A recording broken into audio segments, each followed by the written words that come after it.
दोस्तों, मैं जुगल सर कोटा राजस्थान से आपके लिए लेकर के आया हूँ धमाल वाली क्लास। जी बिल्कुल याद होगा आपको, इलेक्ट्रॉनिक्स में जिस प्रकार से एक एक करके सारी क्लासें आपको सीक्वेंस में पढ़ रहे हो, उसी क्रम में से आज आपके लिए एक और क्लास, ध्यान दीजिएगा, शानदार। देखिएगा यहाँ पर मैं पार्ट 1 पार्ट 2 पार्ट 3 इस टाइप से बढ़ाते जा रहे हैं और इसमें अपन यहाँ पर पढ़ते जाएंगे। सबसे पहली बात अगर बात करते हैं तो यहाँ मैं आपको देखिएगा नेक्स्ट जो क्लास है आपकी वो है, देखिए ध्यान से देखना, ये रही। और इसमें अपन यहाँ पार्ट 3 में पढ़ रहे हैं कि कौन कौन सी चीज़ क्या क्या है और कहाँ होगी। ठीक है, आइए मेरे साथ में। तो यहाँ पर इलेक्ट्रॉनिक्स में अपन ने जो पढ़ा है इससे पिछले वीडियो में कि पहले तो इलेक्ट्रॉनिक्स होती क्या, उसका बेसिक इंट्रोडक्शन दिया था मैंने। इंट्रोडक्शन देने के बाद में फिर इलेक्ट्रॉनिक्स का जो है इंट्रोडक्शन विश्व में साथ में जो है पीडीएफ फॉर्म में आपको समझा करके क्लियर कराया। और उसी क्रम में आज जो आगे पढ़ते जा रहे हैं, मैंने एक विकास की पीढ़ियाँ बताई थी कि इस टाइप से इलेक्ट्रॉनिक्स का विकास हुआ इससे पिछले वाले वीडियो में, और पूरी पूरी जो आपको डायग्राम से समझा है, उम्मीद आपको समझ में आया होगा। लेकिन यहाँ अपन और पॉइंट से पॉइंट बात करते हैं तो इलेक्ट्रॉनिक्स का जो विकास है, इलेक्ट्रॉनिक्स के जो विकास की बात है, तो इलेक्ट्रॉनिक्स के विकास को थोड़ा सा और आगे लेते हुए इसमें आगे बढ़ेंगे अपन फिर पुर्जे होते हो। पुर्जे कौन कौन से होते हैं, कैसे कैसे होते हैं, इन सबको अपन विस्तार से पढ़ेंगे। दोस्तों आपको समझना होगा, थोड़ा सा इस बात को क्लियरिफाई करना होता है कि किस किस तरह से अपन कौन कौन से पुर्जे होंगे इलेक्ट्रॉनिक्स में, इन सबको देखेंगे। देखिए इलेक्ट्रॉनिक्स के विकास का जिक्र कर रहे हैं जी।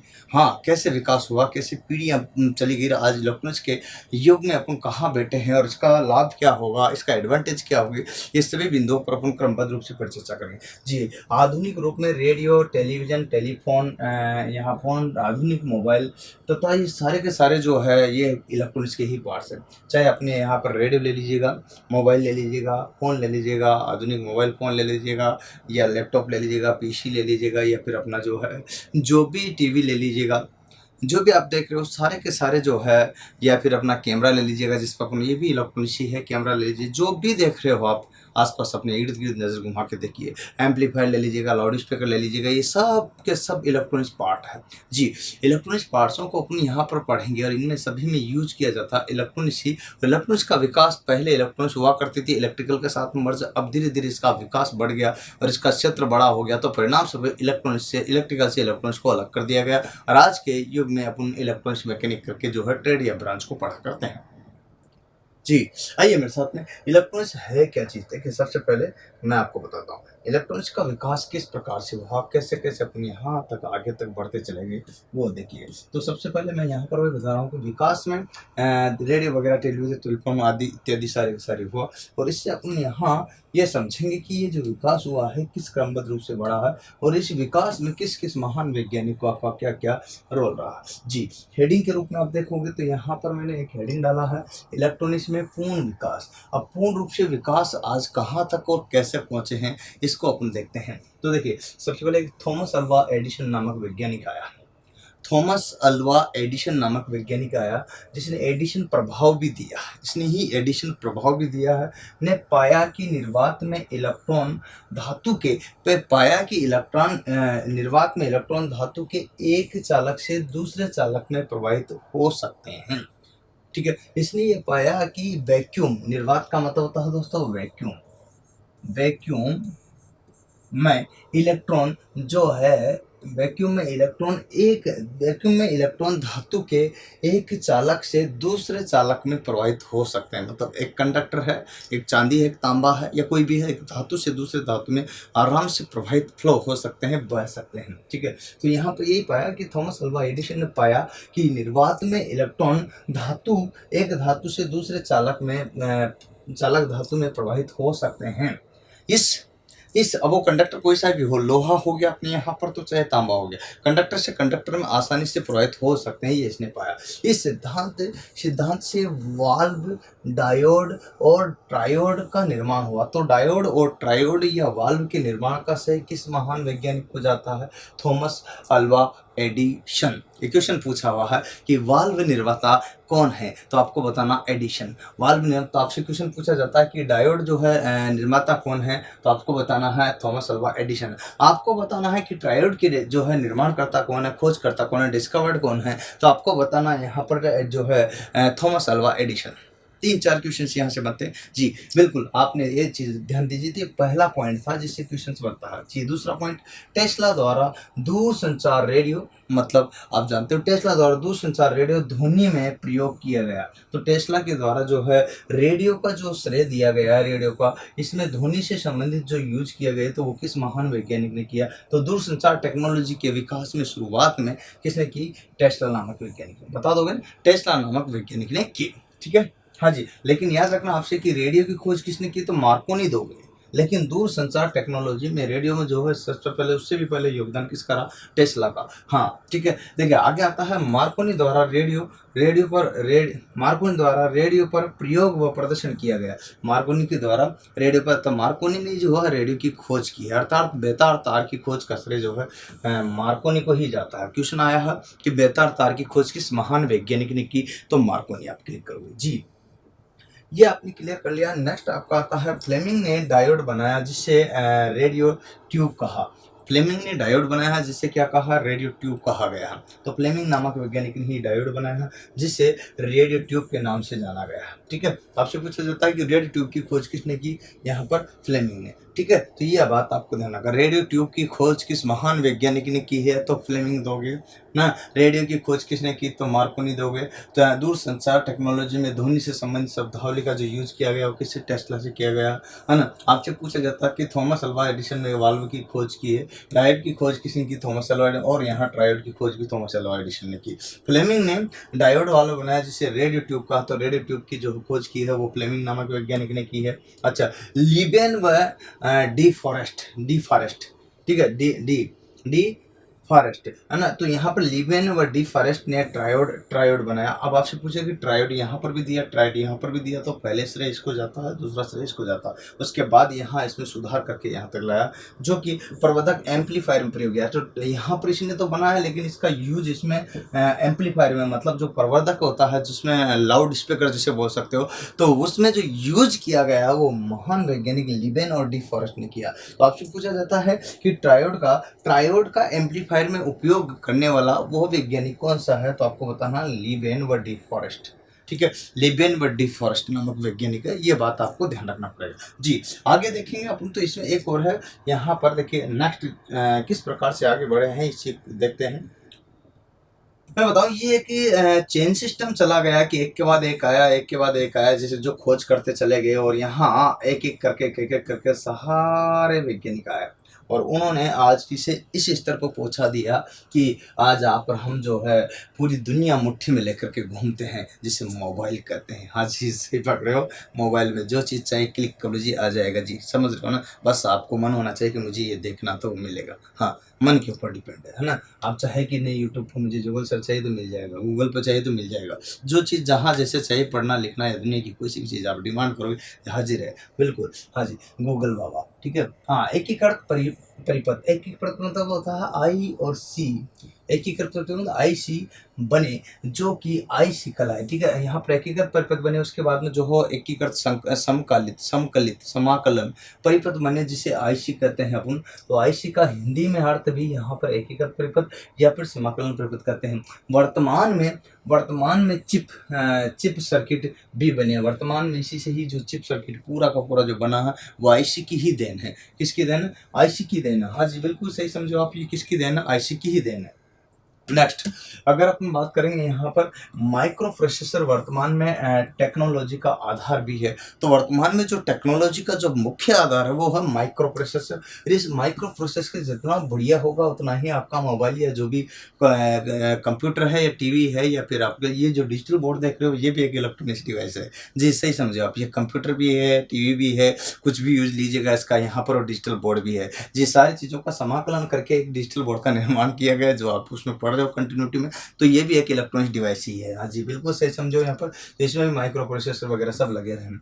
वर्तमान समय में समकालीन वही आईसी है ना, परिपथ चिप के कारण जो नैनो टेक्नोलॉजी का विकास संभव हो पाया। तो यहाँ आपसे पूछा जाए कि नैनो टेक्नोलॉजी के विकास का जो श्रेय जाता है वो किसको जाता है? वो जाता है आई और सी, आईसी हिंदी में बोलते हैं तो समकलित परिपथ, है ना। और इसको एक और नाम बोल सकते हैं एकीकृत परिपथ, ये एक ही बात है। तो इसी को ही जाता है आईसी का इंटीग्रेटेड सर्किट चिप, है ना, जो कि सिलिकॉन की बनी होती है। हाँ जी, तो यहाँ पर साफ साफ लिखा मैंने आईसी सिलिकॉन की बनी होती है ना। अर्थात वहाँ सिलिकॉन वर्ड नहीं आई तब भी आपको क्लिक करना है वहाँ सेमीकंडक्टर। अब वहाँ सिलिकॉन वर्ड नहीं आया तो सेमी कंडक्टर भी आप इसको क्लिक कर सकते हो। जी बिल्कुल, अर्धचालक भी क्लिक कर सकते हो। तो सिलिकॉन अर्थात यूं कह सकते हो आप कि आईसी किसकी बनी होती है, अर्धचालक की। हाँ जी, शुद्ध अर्धचालक की बात करते हैं तो यही आपका सिलिकॉन है। इसके बाद आता है बायोचिप। बायोचिप गैलियम आर्सेनाइड की बनी होती है, जिसने और ज़्यादा नैनो टेक्नोलॉजी के विकास में योगदान दिया है। जी हाँ, सही समझो हो, बायोचिप ये जो है नैनो टेक्नोलॉजी में और ज़्यादा जो है छोटी छोटी चीज़ें के लिए, जो कि गैलियम आर्सेनाइड की बनी होती है। इस तरह से विकास चलता गया तो अपन पीढ़ी दर पीढ़ी चलते ही जा रहे हैं। आगे देखिएगा तो यहाँ अब इलेक्ट्रॉनिक्स तो बन गई, लेकिन इलेक्ट्रॉनिक्स में जो है कई प्रकार के पुर्जों की जिक्र हुआ। इलेक्ट्रॉनिक्स भी बना, लेकिन इसमें कई प्रकार के पुर्जे उपयोग में लाए गए, अर्थात पार्ट्स। तो इलेक्ट्रॉनिक्स के जो है यहाँ पर पार्ट्स पुर्जे, इलेक्ट्रॉनिक्स कंपोनेंट जो है, इलेक्ट्रॉनिक्स पार्ट्स है, वो कितने प्रकार के होते हैं, दो प्रकार के। जी, इलेक्ट्रॉनिक्स पुर्जों को दो प्रकार से डिवाइड किया गया, ठीक है, दो प्रकार से विभाजित किया गया, दो प्रकार से बांटा गया। पहला है सक्रिय पुर्जे, जिसे एक्टिव पार्ट्स कहते हैं। सक्रिय पुर्जे जिसे एक्टिव पार्ट्स कहते हैं। पार्ट्स को अवयव के नाम से भी जानते हैं। पार्ट्स अगर वहां शब्द ना आए, अवयव शब्द आए, कंपोनेंट शब्द आए या पुर्जे शब्द आए तो बात एक ही है, कोई कंफ्यूजन मत रखना। ये बात आपको क्लियर कर लेना, कोई भी कंफ्यूजन किसी भी प्रकार का नहीं होना चाहिए। तो वह पुर्जे जो ओम व किरचॉफ के नियमों का, आप देखिएगा यहाँ पर एक्टिव पार्ट्स किसे कहते हैं, अर्थात सक्रिय पुर्जे किसे कहा जाता है। जी सही समझे आप, यहाँ पर वह पार्ट्स या वह पुर्जे जो ओम एक महान वैज्ञानिक है, आप जानते हो अच्छी तरह से, जिसने एक नियम दिया है, वो क्या है आप जानते हो, ओम और एक किरचॉफ के नियमों का अनुपालन नहीं करते हैं। तो देखिएगा यहाँ पर ओम और किरचॉफ के आधारित ही इनको सक्रिय और एक्टिव और पैसिव पार्ट्सों में डिवाइड किया गया।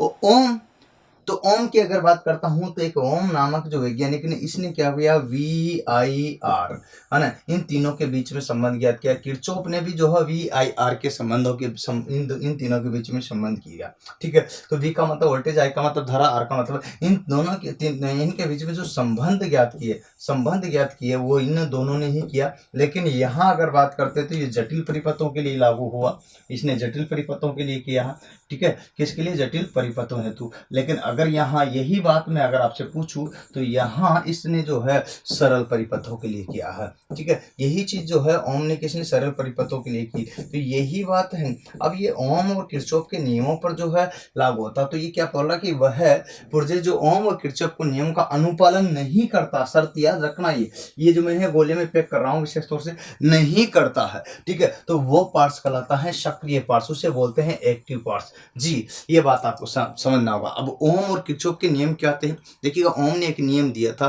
किसी भी बंद परिपथ में जब धारा प्रवाहित की जाती है तो उसके प्रतिरोधकों के सिरों पर उत्पन्न विभवांतर विद्युत धारा के अनुक्रमानुपाती या समानुपाती या डायरेक्टली प्रोपोर्शनल या सीधा अनुपाती होता है। यदि सभी भौतिक परिस्थितियां नियत रहे, कांस्टेंट रहे, तो जैसे ताप, दाब और कटाक्ष क्षेत्रफल इत्यादि, ठीक है। तो ये तो ओम का नियम कहलाया, ठीक है। हाँ जी, जो कि सरल परिपथों के लिए लागू हुआ, ये जो है ओम का नियम कहलाया। जी बिल्कुल, V बराबर IR, अर्थात V समानुपाती I, V समानुपाती तो V बराबर IR, वही आपको यहाँ पर आगे मैं बताता हूँ। तो इसी प्रकार से जो है किरचॉफ नामक वैज्ञानिकों ने, जिसने भी अपने दो नियम दिए, एक करंट लो और एक वोल्टेज लो। करंट लो क्या कहलाता है कि किसी भी बंद परिपथ में जब देखिएगा आने वाले, यहाँ पर क्या है, यूं कहे संगम बिंदु की ओर से आने वाले, करंट लो की बात कर रहा हूँ, जिसको प्रथम नियम भी कहते हैं, ठीक है, किरचॉफ का, ठीक है। तो आने वाली यहाँ पर संधि नियम या बिंदु नियम या लूप, यहाँ जो भी मतलब बिंदु संधि या फिर जंक्शन नियम, सारा इसी को ही बोला जाता है, नोड नियम भी इसी को कहते हैं। तो इसमें क्या होता है, संगम बिंदु की ओर से आने वाली धाराओं का मान संगम बिंदु से दूर जाने वाली धाराओं के मान के बराबर होता है, अर्थात इनका बीजगणितीय योग शून्य प्राप्त होता है। यही किरचॉफ करंट लॉ कहलाता है, जो कि किरचॉफ का पहला नियम है। अच्छा ठीक है, दूसरा नियम यह है कि अगर बात करें तो ये वोल्टेज उल्टा नियम होता है किरचॉफ का। इसमें क्या होता है कि किसी भी बंद परिपथ में जब विद्युत धारा प्रवाहित की जाती है तो उसके आरोपित वोल्टेज उसके विभव पतन के बराबर होता है, इनका बीजगणितीय योग क्या होता है, शून्य प्राप्त होता है, तो ये आपका ओड्ता नियम कहलाता है। जी बिल्कुल सही समझो, इसी को ओड्ता नियम भी कहते हैं। और इन दोनों ही नियमों पर, अर्थात इसका तो किरचॉफ के तो दो नियम हो गए और यहाँ पर जो है ओम के क्या हो गए, एक नियम जो दिया गया इसने। तो ओम व किरचॉफ के नियमों पर जो पालन नहीं करते हैं, जो पालन नहीं करते हैं, उन नहीं करने वाले पुर्जों को अपन क्या बोलते हैं, एक्टिव पार्ट्स। जी सक्रिय पुर्जे बोलते हैं उनको, क्या बोलते हैं, सक्रिय पुर्जे। अब सक्रिय पुर्जों के अंतर्गत कौन कौन से आते हैं, तो आपसे पहली डेफिनेशन यहाँ ये पूछ ली जाती है तो कोई दिक्कत नहीं। तो आपसे पूछा जाता है कि इसमें कौन कौन से आते हैं, तो पहला नंबर पर अपन बात करते हैं डायोड। अच्छा जी, यहाँ पर कौन कौन से आते हैं इस पर बात करते हैं। तो पहला नंबर पर आते हैं अपन, क्या आते हैं, जैसे डायोड। अब आपसे पूछा जाता है कि डायोड जो है कौन सा, यहाँ पर किस प्रकार का पुर्जा, तो आपको ना एक्टिव पार्ट्स, क्या सक्रिय पुर्जा है। तो डायोड में चाहे कोई सा भी डायोड हो, या बहुत सारे प्रकार के अपन डायोड जो आपको मैं दिखा रहा हूँ वो आप देख सकते हो। यहाँ पर देखिएगा, यहाँ पर बहुत सारे photo conductive diode, tunnel diode, LED, vector diode, यहाँ पर बहुत सारे जो डायोड, पीएन डायोड, यहाँ पर वैक्यूम डायोड, आपके लेजर डायोड और जिनर डायोड, इन सब प्रकार के डायोडों का अगर जिक्र करते हैं तो ये सारे के सारे एक्टिव पार्ट्स है। जी एक्टिव का मतलब होता है सक्रिय पुर्जे। यहाँ ओम और किरचॉफ के नियमों का पालन नहीं होता। जी हाँ, वी आई आर जो दिया है, इनके बीच में संबंध, उनके नियमों का पालन नहीं होता है इन सभी प्रकार के डायोडों में। ये आपका यहाँ पर डायोड का सिंबल भी देख सकते हो जी। इसमें डायोड में एक एनोड होता है तो एक कैथोड होता है। एनोड को प्लस से प्रदर्शित करते हैं, कैथोड को माइनस से प्रदर्शित करते हैं। ये जो सिंबल आप देख रहे हो, इस सिंबल का अगर जिक्र कर रहे हैं तो ये डायोड है। डायोड का कार्य होता है धारा को एक ही दिशा में प्रवाहित करना। हाँ जी, सही समझो आप, डायोड का कार्य है धारा को एक ही दिशा में प्रवाहित करना। ये माइनस का तो ये प्लस का होता है जी, इसमें कोई दिक्कत नहीं है। और ये जो चित्र यहाँ पर देख रहे हो, ये डायोड का ही धारा को यहाँ पर एक ही दिशा में प्रवाहित करना, अर्थात एसी को यहाँ पर किस में, डीसी में बदलने का कार्य करता है। इसी से ही रेक्टिफायर का निर्माण होता है। रेक्टिफायर परिपथ जो एसी को डीसी में बदलने का कार्य करते हैं, रेक्टिफायर का कार्य ही होता है। ठीक है, हाँ जी। तो यहाँ तक तो मुझे लग रहा है कि आपको कोई भी दिक्कत आ रही होगी जी। यहाँ आप देखोगे तो ये जो पुर्जे हैं ना सारे, तो आपसे पूछा जाता है डायोड वाला पुर्जा जो है ओम और किरचॉफ के नियमों का पालन करता है कि नहीं करता, तो आपका आंसर रहेगा नहीं करता जी। आपसे पूछा जाता है यहाँ पर कि डायोड का जो है, ये डायोड किस प्रकार का है, तो आपको बताना एक्टिव पार्ट्स क्या है, किस प्रकार का पार्ट्स है, किस प्रकार का अवयव है, तो आपको बताना सक्रिय पुर्जा। क्वेश्चन से प्रत्येक लाइन में है, इसको समझने वाला फर्क है। ठीक है, इसके बाद आपसे पूछ लिया जाता है दूसरे नंबर पर फिर से पुनः आपसे कि ट्रांजिस्टर जो है वो ओम और किरचॉफ के नियमों का पालन करता कि नहीं करता, तो आपका आंसर एक ही होगा जी, नहीं करता। नहीं करता, क्यों नहीं करता, क्योंकि ये एक्टिव पार्ट्स है जी। क्या है, एक्टिव पार्ट्स है। तो एक्टिव पार्ट्स जो ओम और किरचॉफ के नियमों का पालन नहीं करता, मतलब जो जी सक्रिय जो पुर्जे हैं, सक्रिय जो पुर्जे हैं वो ओम और किरचॉफ के नियमों का पालन नहीं करते हैं। तो यहाँ ये बात आपको याद रखना। तो यहाँ ये ट्रांजिस्टर भी आपका एक उदाहरण है दूसरे नंबर पे, ट्रांजिस्टर। हाँ जी, ये सही समझो हो। ट्रांजिस्टर में आपसे यूं कुछ पूछ लिया जाता है कि पी और एन, आपसे यूं पूछा जाए कि पी, यहाँ देखो ट्रांजिस्टर को आगे देखो, यहाँ पर ट्रांजिस्टर दो प्रकार के होते हैं जी। इसमें तीन टांगे होती है। तीन टांगे का मतलब आपके तीन टांगे हैं, और तीनों टांगों में यहाँ पर एक तो होता है बेस, जिसको बी से व्यक्त करते हैं, एक होता है एमीटर जिसे उत्सर्जक कहते हैं, एक होता कलेक्टर जो इलेक्ट्रॉनों को क्या करता है, संग्रहित करता है, इसे कलेक्टर कहते हैं। तो इस प्रकार से यहाँ पर देखिएगा दो पी एन यहाँ पर और एन पी। ठीक है, तो यहाँ पर पी एन है ना। अब यहाँ पर देखिएगा पी एन पी है ना, और एन पी एन, अर्थात पी एन जंक्शन से मिलकर के, देखिए पी एन जंक्शन से मिलकर के, दो पी एन जंक्शन से मिलकर के किसका निर्माण होता है यहाँ, जो कि ट्रांजिस्टर का होता है। वैसे ट्रांजिस्टर बहुत बड़ा चैप्टर, जो कि एक चैप्टर होगा, इसमें पूरा विस्तार से पढ़ाया जाएगा। लेकिन याद रखना आपको कि दो प्रकार का जो जिक्र कर रहा हूँ, एक तो पी एन, इसमें भी एमीटर है, कलेक्टर है, बेस है, कलेक्टर है, बेस है, एमीटर है ना, उत्सर्जक है। यहाँ उत्सर्जक इलेक्ट्रॉनों को उत्सर्जित करता है, बेस आपका इसका बैरियर होता है, और यहाँ पर जो बात कर कलेक्टर क्या करता है, संग्रहित करता है इलेक्ट्रॉनों को, ये कार्य होता है जी। आप समझ सकते हो, तो ये इसका चित्र है, डायग्राम है, इससे समझ सकते हो, इसको इस तरह से प्रदर्शित किया जाता है। एक्चुअल में जो है लगता है पार्ट्स, तो पार्ट्स कैसे दिखता है ये बात मैं आपको क्लियर कर देता हूँ। देखने में पार्ट्स ऐसा होता है जी, मैं थोड़ा सा छोटा करता हूँ तो ये आपको दिख रहा होगा। तो सेम डायोड है और सेम ट्रांजिस्टर है। तो इसमें पहला है दूसरा है 3। तो इसमें कितनी टांगे होती है? तीनों टांगे। तो पहला एमीटर है जीरो, दूसरा बेस है और तीसरा कलेक्टर है। ये इलेक्ट्रॉनों को क्या करेगा? उत्सर्जित करेगा। ये इलेक्ट्रॉनों को क्या करेगा? संग्रहित। बीच वाला क्या रहेगा? बेस रहेगा। इस प्रकार से आपके ये 3 टांग वाला जो है ट्रांजिस्टर होता है, जो ओम के और किरचॉफ के नियमों का कतई पालन नहीं करता है। तो फिर किसका पालन करता है? तो यहाँ पर ध्यान रखना, ये सक्रिय पुर्जे हैं, एक्टिव पार्ट्स है। तो ये आपको क्वेश्चन पूछा जाए कि किस प्रकार का पार्ट में आता है, तो आपको एक्टिव पार्ट्स में क्लिक करना है जी।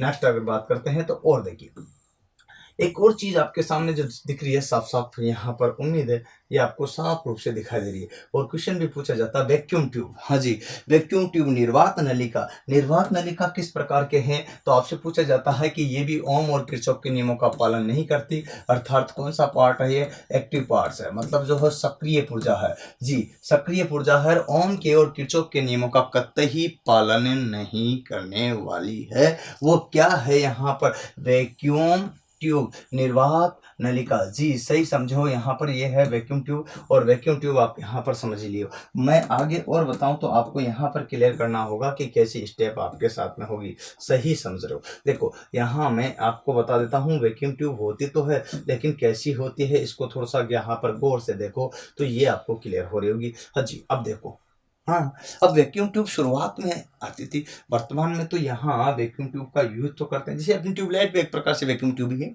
अच्छा, यूँ सही कहे तो इसमें बहुत सारी चीज़ें होती है कि वैक्यूम ट्यूब क्या क्या होती है, किस तरह से होते हैं। इसमें एनोड, कैथोड, है ना, ग्रिड, और यहाँ पर प्लेट और ग्रिड, और यहाँ पर कैथोड, यहाँ पर फिलामेंट होता है।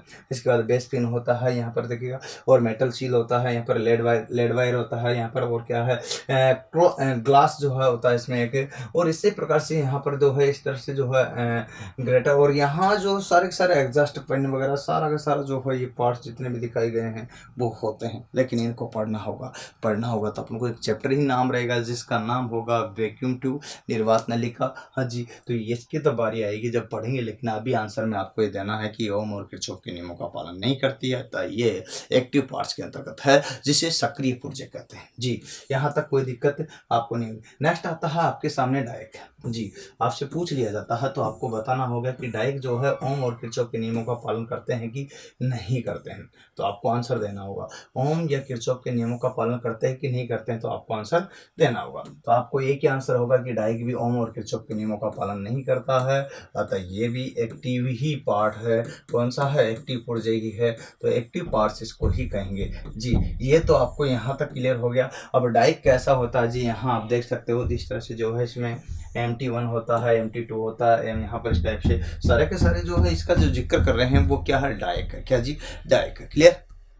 तो डायरेक्ट क्लियर हो गया आपको। यहाँ पर यही चीज़ आपको समझा रहा हूँ तो क्लियर कर लेना, बस कुछ भी नहीं है इसमें, पॉइंट टू पॉइंट चलना है। अभी इनको सर चाहते होगे नहीं सर हम पढ़े, तो पढ़ने के लिए तो चैप्टर का नाम आएगा, पूरा विस्तार से पढ़ना पड़ेगा। ये तो शॉर्टकट भी, तो मैं तो कौन कौन सा पुर्जा पालन करता और कौन नहीं करता ये चीज़ें बता रहा हूँ, ठीक है जी। हाँ, यहाँ पर इसके बाद आता है नेक्स्ट ट्राइक जी। ट्राइक आपने देखा होगा, नहीं देखा तो यहाँ देख लीजिएगा। ये भी पुर्जे ओम और किरचॉफ के नियमों का पालन नहीं करते हैं, इसीलिए इनको भी क्या बोलते हैं?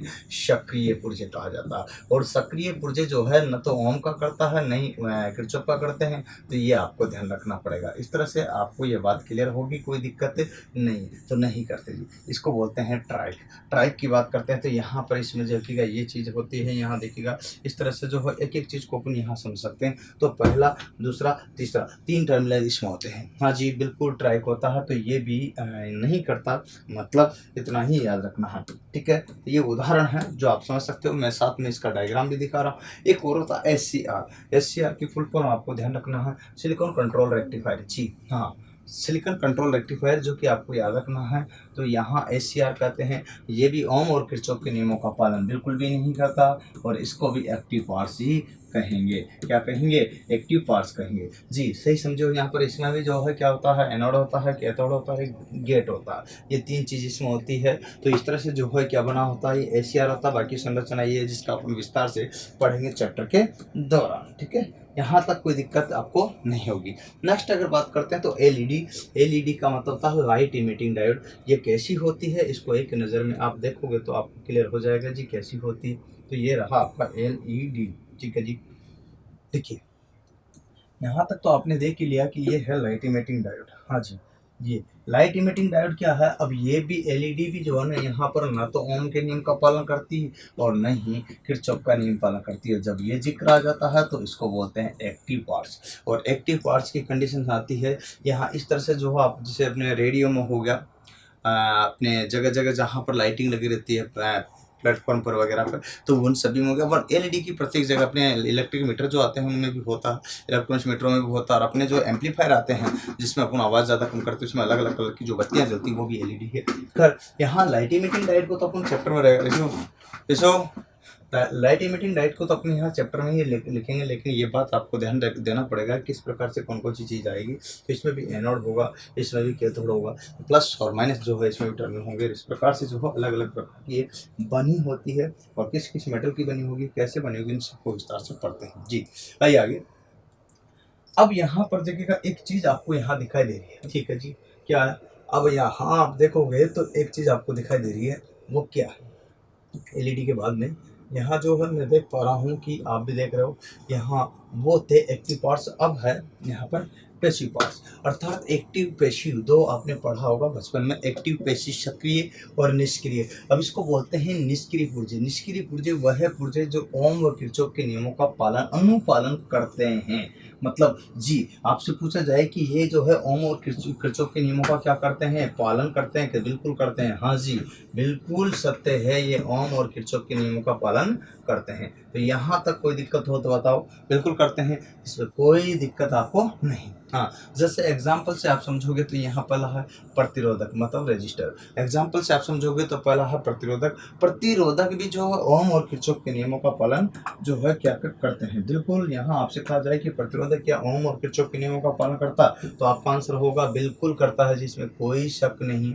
तो यहाँ ये बात आपको देखनी पड़ेगी। तो रजिस्टर कैसे होते हैं, यहाँ पर आप देख रहे हो इस तरह से होता है। और इसमें जो है आप जानते हो, एक तो बेंड टाइप है, एक बॉडी टाइप होता है, जो कि अपन रजिस्टर में पूरा विस्तार से पढ़ाए हैं और आप पढ़ भी चुके हो, ठीक है। तो ये था प्रतिरोधक जो कि ओम और किरचॉफ के नियमों का पालन करते हैं जी। इसको बोलते हैं यहाँ पैसिव पार्ट्स। क्या बोलते हैं? Passive parts. अब कोई दिक्कत हो तो बताओ, नहीं है तो यहाँ पर ये बात आपको क्लियर होगी नहीं। तो दोस्तों मैं यही बात बता रहा हूँ आपको। तो यहाँ अगला आता है आपके सामने जो है, क्या है देखिएगा, इंडक्टर। इंडक्टर को चौक बोलते हैं। क्या बोलते हैं? चौक। या फिर बोलते हैं कुंडली। क्या बोलते हैं? कुंडली। या फिर बोलते हैं लपेट। क्या बोलते हैं? लपेट, है ना। ध्यान दीजिएगा, मैं बता रहा हूँ यहाँ पर चौक, कुंडली, लपेट या फिर बेलास्ट कहा जाता है। बेलास्ट भी इसी को ही कहते हैं। तो चौक है, कुंडली है, बेलास्ट है, लपेट है, कोयल है। क्या बोलते हैं इसको? कोयल।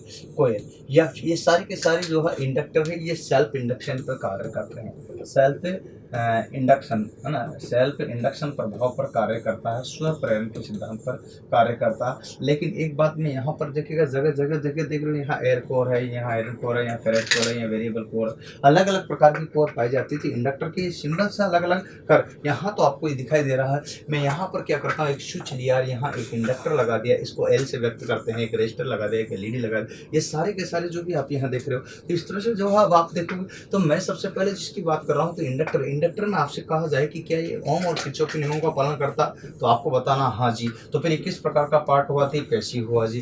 पैसिव हुआ तो ये कैसा होता जी? ये ऐसा होता जी, यहाँ देख सकते हो। तो इंडक्टर आप यहाँ पर देखो ना, कोयल के रूप में, तो ये आपके कोयल किसकी होती है? तांबे की जी, क्योंकि ज्यादातर कॉपर की ही कोयल प्रयोग में लेते हैं। ये प्लस और ये माइनस। देखिएगा डीसी का जब भी कोई जिक्र आता है तो आप जानते हो, लेकिन कोयल की जिक्र करें अपन, यहाँ कुंडली का लपेट देते हैं तो कोयल आपकी होती है, और ये कोयल आपकी जो है इंडक्टर कहलाती है। क्या कहलाती? इंडक्टर कहलाती है। यहाँ तक मुझे नहीं लग रहा कि कोई दिक्कत है। तो आपसे ओम और किरचॉफ के नियमों का पालन करने वाली कोयल कहलाती है। एक और है जो मैं देख पा रहा हूँ, शायद आप भी देख पा रहे हो, कैपेसिटर जी। यहाँ पर कैपेसिटर को बोलते हैं संधारित्र। क्या बोलते हैं? संधारित्र। संधारित्र का एक और नाम है, देखिएगा यहाँ, जिसको अपन यहाँ उपनाम करके बोलते हैं कंडेंसर। क्या बोलते हैं? कंडेंसर जी। आप देखो, समझो बात को, कंडेंसर। और कंडेंसर की बात करते हैं तो इसमें क्या क्या चीज़ें आएगी ये देखना है आपको। तो इस बात को देखना है यहाँ पर कैसे कैसे होता है ये कंडेंसर होता है।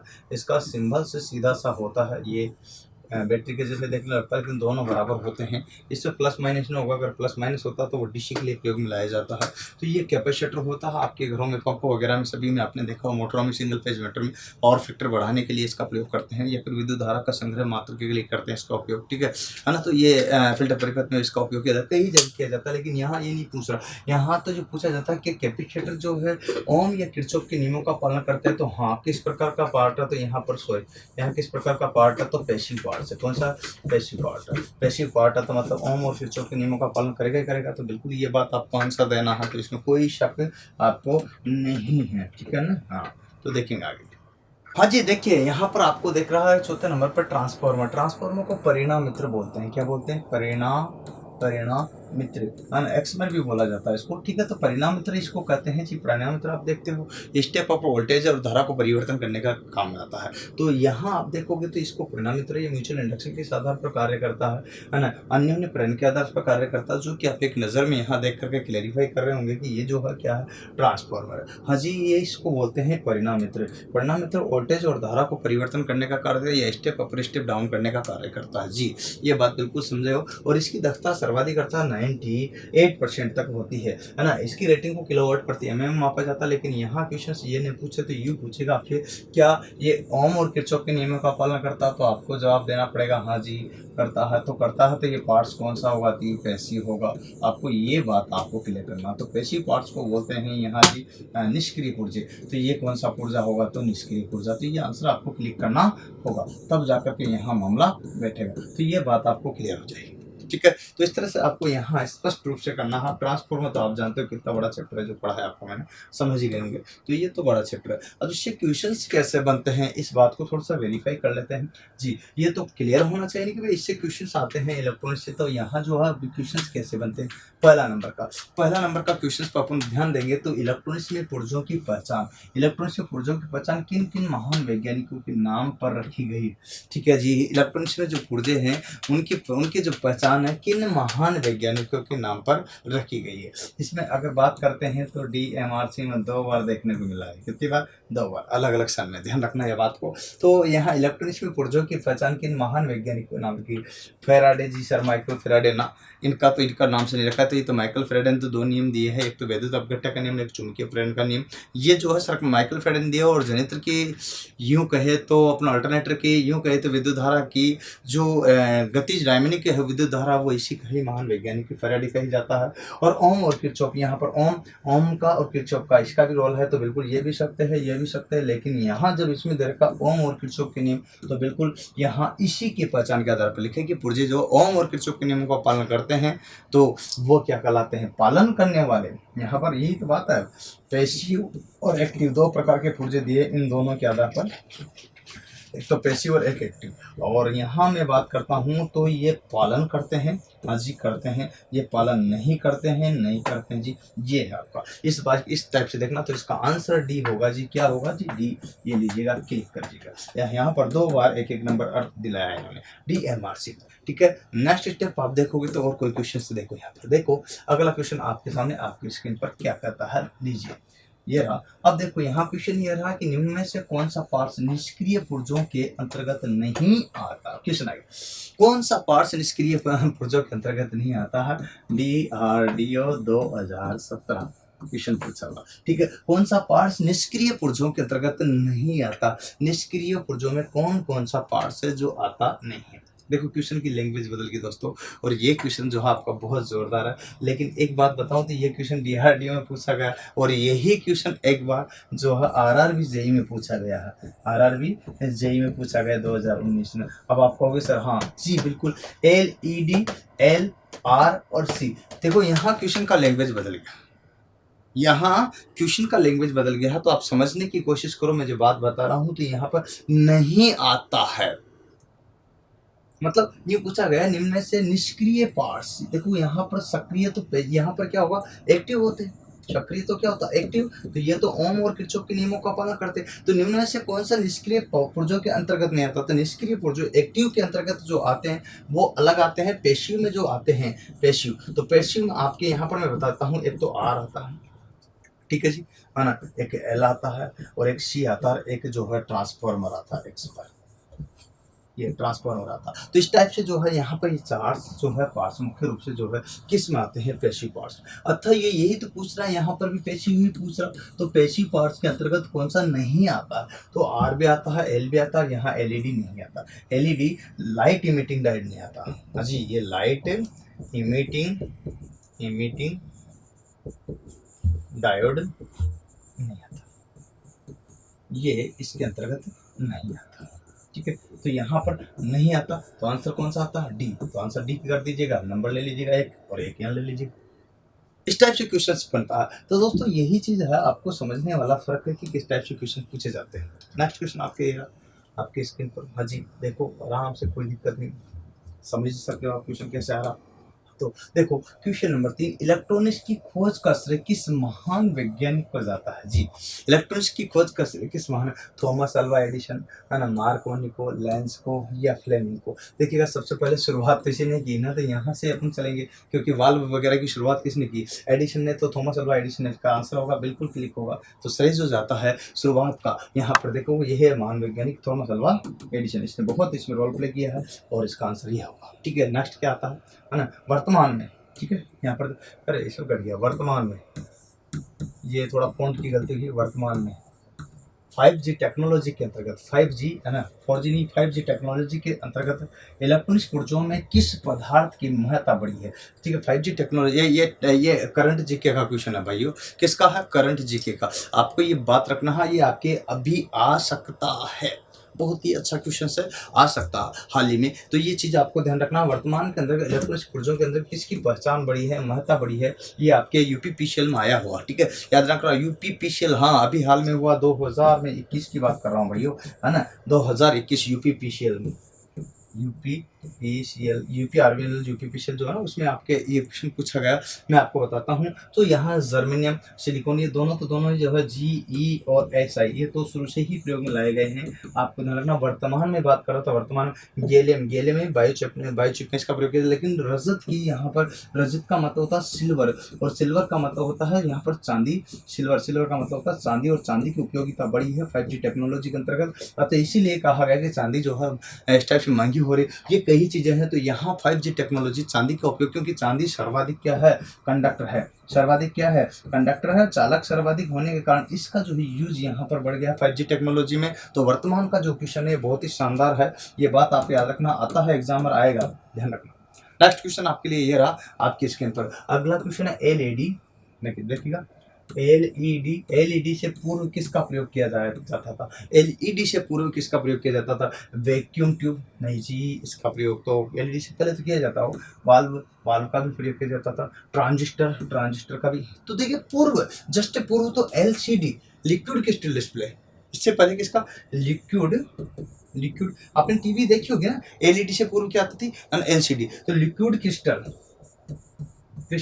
डिस्प्ले। तो यहाँ पर ये बात आपको ध्यान, डिस्प्ले, तो ये है लिक्विड क्रिस्टल डिस्प्ले। तो एलईडी से पूर्व किसका प्रयोग किया जाता था, यहाँ पर लिक्विड क्रिस्टल डिस्प्ले, तो आंसर क्या होगा आपका C। तो इस टाइप से क्वेश्चंस एक एक करके सारे के सारे पूछ लिए जाते हैं, फिर आपको क्लिक करना होता। तो दोस्तों यहाँ बहुत सारे क्वेश्चंस मैंने आपको बताया, उम्मीद है ये पसंद आया होगा। वीडियो आया ना, एक मैसेज छोड़ दो आपके लिए। इसका मैसेज ये है आपके लिए, देखिएगा यहाँ पर साफ साफ लिखा कि परिंदों को मंजिल मिलेगी यकीनी, ये फैले हुए इनके पर बोलते हैं, अक्सर वो लोग खामोश रहते हैं जिनके हुनर बोलते हैं, यकीन मानिए आपके हुनर भी बोलते हैं। उम्मीद आप मेरी बात को मानोगे, इसको ज़्यादा से ज़्यादा शेयर करोगे, सब्सक्राइब करोगे, लाइक करोगे तो बहुत ही बढ़िया होगा, क्योंकि जिस प्रकार से हम आपके साथ में एक एक वीडियो क्रमबद्ध रूप से सीक्वेंस में ला रहे हैं, और इलेक्ट्रॉनिक्स वाले सावधान हो जाए, इलेक्ट्रिकल वाले सावधान हो जाए, सारे के सारे आपको सीक्वेंस में मिल रहे हैं। अगर आपको ये अच्छा लगे तो अपने दोस्तों को सलाह भी दे सकते हो, शेयर भी कर सकते हो, लाइक भी कर सकते हो। हाँ, कोई असुविधा के लिए 7414095095 पर कॉल कर सकते हो, या फिर आपको जो है पूरे वीडियो देखना तो यूट्यूब की सहायता से कुछ वीडियो जो, और ऐप की सहायता से पूरी वीडियो देख सकते हो। ऐप में आपको जो है हमारे जो है प्ले स्टोर में जाइए और उसमें लिखेगा जुगल सर ऑनलाइन क्लासेस, फिर वहाँ पर सारे आपको प्ले स्टोर में वीडियोज मिल जाएंगे। कुछ ही देखिएगा, ये सारी चीज़ें आपको सीक्वेंस में मिल रही। उम्मीद आपको मेरी ये बात पसंद आए तो इसे अपने दोस्तों तक लाइक सब्सक्राइब शेयर करने में ज़रूर सहयोग देना। आज के लिए तो इतना ही, फिर मिलेंगे नेक्स्ट इसी प्रकार के एक के बाद एक वीडियो के साथ। जय हिंद, जय भारत, वंदे मातरम।